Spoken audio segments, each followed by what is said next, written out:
Under March gray skies, I move through pink petals, walking stick in hand, twirling away the morning. Strangers have often said to me, breaking the northern rule not to talk to strangers, nice cane. To which I've replied, making a conscious effort to dull my tendencies towards self-righteousness. It's not a cane, it's a walking stick, the opposite concept.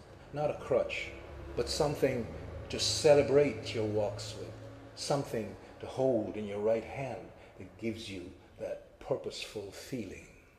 They often at this point give me a dubious look, as if the thought of a stick in hand for purposes other than support or weaponry is not really a starter in this real world we live in. As you persist, stick in hand, being misunderstood again and again, you sometimes long for someone you run into to get what it is you're actually doing with no explanations necessary. This morning, as I walk, I look up the wet, bepetaled sidewalk to see a pretty young woman in black approaching me from the opposite direction, carrying a staff in her hand, the size of the one Friar Tuck used to carry. As she comes abreast of me, she smiles at me in a knowing way, as she takes in that I too am carrying something in my right hand other than groceries or an overnight bag.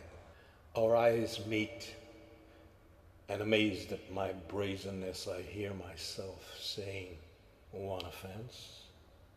Resisting at the last millisecond the temptation to start click-clacking on her stave with my walking stick. "Right on," she says with a conspiratorial smile.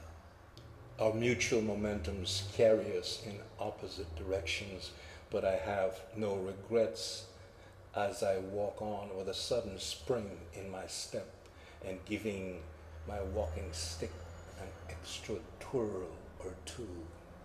I see this not as a missed opportunity, but as a meeting, brief though it was, with someone who finally understands that what I carry in my hand is not a cane to prop me up as I go, but plainly and simply the thing they used to call in more enlightened times a walking